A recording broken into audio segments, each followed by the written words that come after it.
Magandang araw po sa inyong lahat.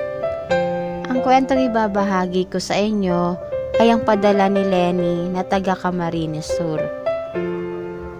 Ako po si Lenny, 32 years old. May asawa na po ako at 2 anak. Isang babae at isang lalaki po ang aking mga anak. Si Lando po ang aking asawa. Isa po siyang mekaniko. At ako naman po ay sa bahay lang, nag-aalaga ng aking mga anak. Maayos naman ang aming buhay. Hindi kami pinapabayaan ng asawa ko. Hanggang sa may dumating na pagsubok sa aming buhay, na hanggang ngayon ay hindi ko makakalimutan. 6 na taon nun si Archie. Ipinanganak ko siyang masigla at walang sakit. Kaya lumaki siyang malusog. Pati na rin ang anak kong bunso na si Mika. Pareho silang malusog.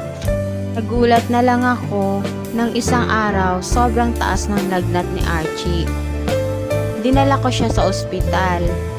Sinabi ng doktor na may meningitis daw siya. Hindi ako makapaniwala sa sinabi ng doktor. Pabalik-balik sa ospital si Archie. Hanggang di nagtagal ay namatay siya. Sobrang sakit na nangyari sa buhay namin. Ang pinakamamahal kong anak ay hindi na namin makikita at makakasama. Ilang araw din siyang pinaglamayan. Kung pwede lang sana, wag na siyang ilibing para araw-araw ko siyang nakikita. Araw na ng libing ng aking anak. Hindi na ako makalakad sa kaiiyak at ang sakit na loob na nararamdaman ko. Ang asawa kong si Lando ay halos maglupasay na sa kaiiyak. Parang hindi ko na kaya lang may isa pa akong anak at asawa na kailangan kong alagaan. Kaya nagdasal ako na sana bigyan niya ako ng lakas ng loob na matanggap ko na wala na si Archie. Nailibing na ang anak ko. Hindi ko siya maiwan sa kanyang puntod. Naisip ko na mag-isa na lang siya. Wala siyang kasama. Naalala ko tuloy nung nabubuhay pa siya ay lagi siyang nakayakap at nagpapasubo sa akin. Kaya lang, dapat ko nang tanggapin na wala na siya. Simula nang inilibing si Archie, ay halos araw-araw pinupuntahan ko siya sa kanyang puntod. Kinakausap ko siya kung okay lang ba siya. Pakiramdam ko noong mga panahon na yon ay mababaliw na ako. May araw na nagagalit ng asawa ko at ang mga magulang ko sa akin. Pinababayaan ko na raw ang sarili ko. Halos hindi na raw ako kumakain. Hanggang sa isang araw, nakilala ko si Dayan. Isa siyang tomboy. Pinakilala si Dayan ng kaibigan ko sa akin. Nakikita raw ako nito na araw-araw na nagdadaan sa harap ng kanilang tindahan. Malapit raw ito sa sementeryo kung saan nakalibing ang anak kong si Archie. Sinabi ni Dayan na wag muna raw akong umuwi. Makipagkwentuhan mo na raw ako sa kanila. Para hindi raw ako nalulungkot sa bahay. Masaya siyang kausap at palabiro pa ito. Naisip ko na magpalipas muna ng oras sa tindahan nila. Pagdating ko kasi sa bahay namin, ay maaalala ko na naman ang anak kong namatay. Ang anak kong si Mika ay inaalagaan muna ng mama at papa ko. Ang asawa ko naman ay nakikipag-inuman na naman sa mga kaibigan niya. Simula nang namatay si Archie ay lagi itong lasing pag umuwi ng bahay.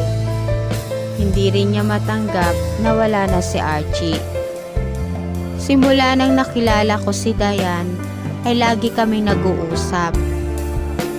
Pinakilala niya ako sa mga kaibigan niyang mga tomboy. Masaya silang kasama, kaya lagi na akong nagpupunta sa tindahan nila Dayan. Nawawala kasi ang lungkot ko pagkasama ko si Dayan at ang mga kaibigan niya.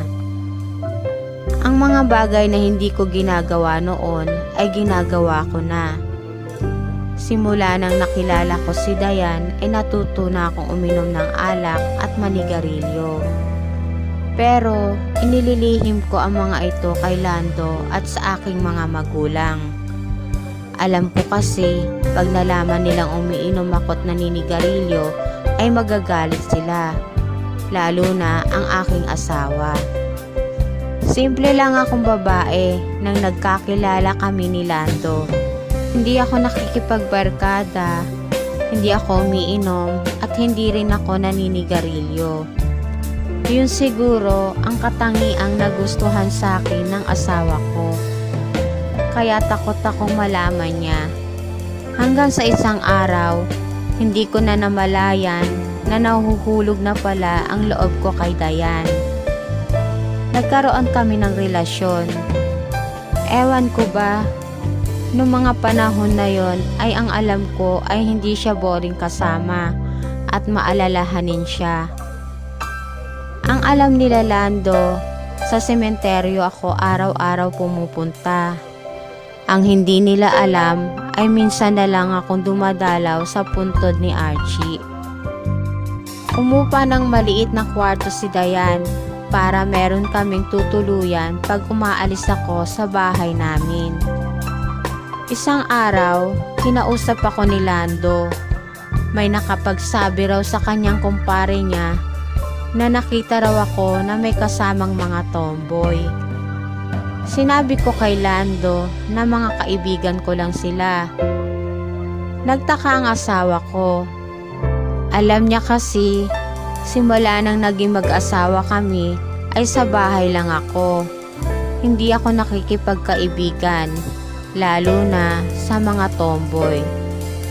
Nagpatuloy ang relasyon namin ni Dayan hanggang sa marami nang nakakaalam na may relasyon kaming dalawa. Tuwing lumalabas ako ng bahay namin, ay pinagchichismisan ako ng mga chismosa naming kapitbahay. Isang araw, kinausap ako ng mga magulang ko. Hanggat maaga raw, ay putulin ko na raw ang pakikipagrelasyon ko kay Dayan. May asawa na raw ako at anak. Mahiya naman daw ako sa mga ginagawa ko.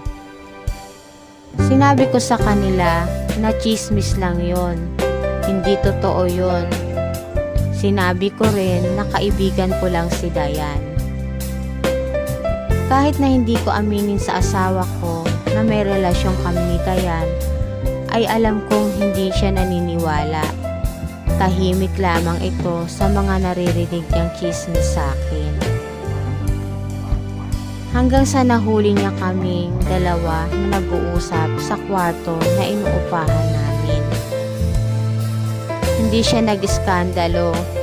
Pinauwi niya ako ng maayos at nag-usap kami sa bahay namin. Tinanong niya ako kung bakit ko siya niloko. Wala akong alam na sagot. Ang alam ko lang nung mga panahon na yon ay malungkot ako at nagluluksa sa pagkawala ng anak ko. Tanging si Dayan lang ang lagi kong kasama. Samantalang ikaw, pinabayaan mo lang akong mag-isa. Kasama mo ang mga kaibigan mo. Lagi kang laseng pag umuuwi, ang sabi ko kay Lando. Umiyak lang ito na nakikinig sa mga sinasabi ko. Tinanong niya ako kung mahal ko si Dayan. Hindi ako makasagot. Ang alam ko kasi, mahal ko na si Dayan. Nahulog na ng husto ang loob ko sa kanya. Ipagpapalit mo ba kami ng anak mo sa kanya? Ang sabi ni Lando. Kung nabubuhay pa si Archie, siguradong magagalit sa'yo yun. Napaiyak ako sa sinabi ni Lando. Naguguluhan ako sa mga nangyayari. Mahal na mahal ko ang anak kong si Mika. Habang nagsasalita ang asawa ko, ay umiiyak siya. Sinabi pa nito na makakalimutan ko rin daw si Dayan. Magsimula daw uli kami, kasama ang anak naming si Mika. Umiyak na ako ng umiyak. Naalala ko lahat ang paghihirap ng asawa ko sa amin. Mahal na mahal niya kami ng mga anak ko. Nagkaroon lang ito ng bisyo simula nang namatay ang anak namin. Lumapit ako at niyakap ko na mahigpit ang asawa ko. Humingi ako sa kanya ng tawad. Nagdesisyon kaming mag-asawa na umuwi na ng probinsya para doon na lang tumira, para makapagsimula uli kami ng panibagong buhay. Kinabukasan, kinausap ko si Dayan. Nakipaghiwalay ako ng maayos sa kanya. Una, ayaw niyang pumayag na maghiwalay kami. Hindi niya raw kayang mawala ako sa buhay niya. Masakit din sa akin ang ginawa kong pakikipaghiwalay kay Dayan. Kaya lang, kailangan ako ng anak at asawa ko. Sa ngayon ay nandito kami nakatira sa Camarines Sur. Nagpatayo ng maliit na talyer si Lando at ako naman ay may maliit na karinderya dito sa harap ng bahay namin. At dito na po nagtatapos ang aking kwento. Salamat po.